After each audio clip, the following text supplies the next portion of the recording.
भारत की जो संस्कार है वही भारत को महान बनाता है। एक शांति प्रिय देश से अगर गलती होती है तो वो उसको एक्सेप्ट करता है।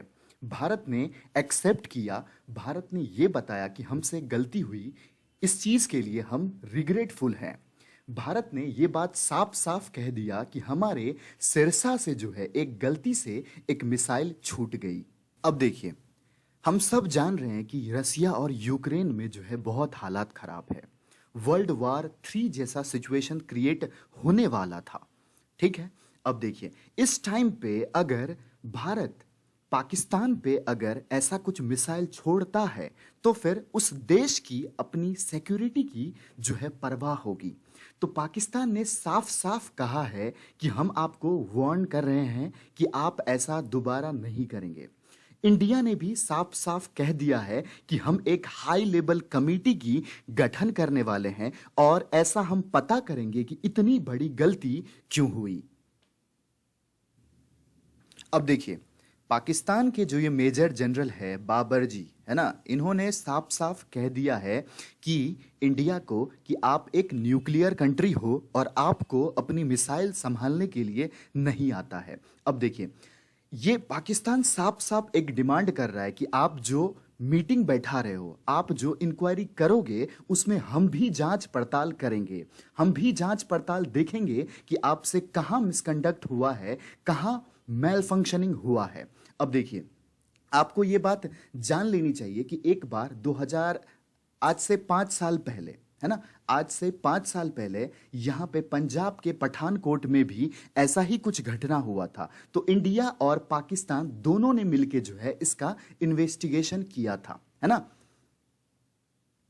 और ये जो हमला हुआ था ये एक आतंकवादी हमला था। और ये जो मेजर जनरल हैं पाकिस्तान के बाबर जी, इन्होंने साफ साफ कह दिया है कि इंडिया अगर ऐसा कुछ करता है तो हम इंटरनेशनली प्रेशर बनाएंगे इंडिया पे, यूएन जाएंगे हम। और साफ साफ इन्होंने ये भी कह दिया है कि आप एक न्यूक्लियर कंट्री हो, आपको अपनी सारी मिसाइल्स जो है अच्छे से संभाल के रखनी आनी चाहिए। देखिए, ये जो मिसाइल है ये 9 मार्च को 6:55 में मीरा चेनो नाम का पाकिस्तान में, ठीक है, ये सिरसा कहां पे आता है, ये एयरफोर्स का वेस्टर्न कमांड में आता है। यहां से एक मिसाइल जो है मिसफायर होती है, कहां, पाकिस्तान के मीरा चानू में। और पाकिस्तान वालों का यह भी कहना है कि इस टाइम पे अगर कोई फ्लाइट जा रही होती, है ना, तो उसकी बहुत नुकसान हो सकती थी। लेकिन अच्छी बात यह है कि यहां पे कुछ भी जान मान का कोई भी नुकसान नहीं हुआ है ना। तो पाकिस्तान की टेरिटरी में 124 किलोमीटर हमारा ब्रह्मोस, है ना, हमारा ब्रह्मोस जो है ये चला गया था गलती से। ठीक है।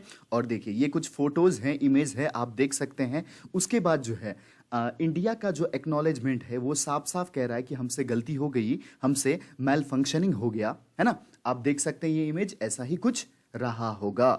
अब देखिए, हर चीज की एक कानून होती है, हर चीज की एक रेगुलेशन होती है ना। तो ये मिसाइल कंडक्ट करने से रिलेटेड एक एग्रीमेंट है। वो एग्रीमेंट ये है कि 2005 में सब देशों ने मिलकर कसम खाई थी कि हम अगर कोई सा भी बैलिस्टिक मिसाइल को टेस्ट करते हैं तो हमको इंटरनेशनली सबको बताना पड़ता है। क्यों बताना पड़ता है सर? इसलिए बताना पड़ता है कि ये जो मिसाइल उड़ती है ये जाके कहीं ना कहीं उस रास्ते में उड़ती है जहां पे फ्लाइट्स वगैरह उड़ते हैं, है ना।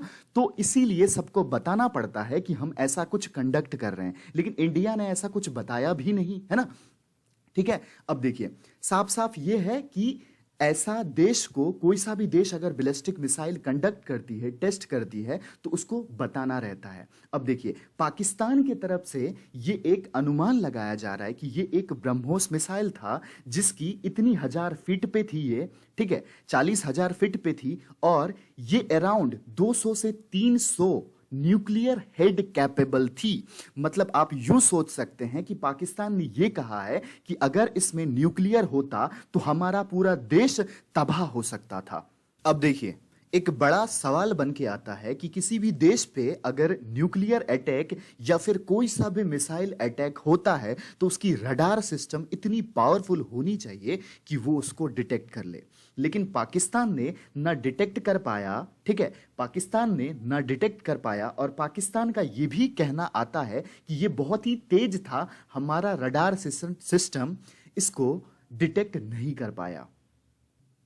ये आप पढ़ सकते हैं कि पाकिस्तान ने ये कहा है कि ये एक सिंपल कोई बात नहीं है, है ना, ये एक सीरियस मैटर है। पाकिस्तान ने कहा है कि ये एक सीरियस मैटर है, आप ऐसे एक्सक्यूज दोगे कि हमसे मिसकंडक्ट हो गई, मिसफायर हो गई, तो ये नहीं चलेगा। हम भी आपके जांच में पार्टिसिपेट करेंगे और हम पूरी तरीके से ये जांच पड़ताल करेंगे कि ऐसा क्यों हुआ। अब देखिए, एक और चीज है, वो चीज ये है कि आपने एक रिवर्स इंजीनियरिंग जो है एक टर्म सुना होगा, नहीं सुना होगा तो आप आज जान लीजिए, है ना। देखिए, एक क्या होता है रिवर्स इंजीनियरिंग,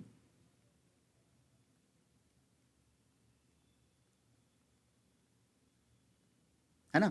रिवर्स इंजीनियरिंग ये होता है कि मान लीजिए हमारा कोई सा मिसाइल गया है, इंडिया ने अभी कंफर्म नहीं किया है कौन सा मिसाइल गया है ना, लेकिन अनुमान लगाया जा रहा है कि ब्रह्मोस गया था, ठीक है। ब्रह्मोस जो गया था, तो देखिए ब्रह्मोस किसकी किसकी टेक्नोलॉजी से बना है, इंडिया और रसिया की टेक्नोलॉजी से ये बना है ना। अब मान लीजिए कि अगर पाकिस्तान में ये मिसाइल गया है तो पाकिस्तान इसकी टेस्ट करेगा, है ना, पाकिस्तान इसकी टेस्ट करेगा, पूरी लैब में इसकी टेस्ट होगी, फिजिकली, केमिकली, इलेक्ट्रॉनिकली, हर चीज से इसकी टेस्ट होगी, और इसकी टेक्नोलॉजी ये लोग पता कर लेंगे तो ये लोग भी फिर से बना सकते हैं। रिवर्स मतलब ये लोग वापस जाएंगे कि ये मिसाइल क्या है, कैसा है, इसकी हर एक टेस्टिंग होगी और ये चीज पता भी लगाई जा सकती है कि ये कैसे बना था। इसी को कहते हैं रिवर्स इंजीनियरिंग, है ना।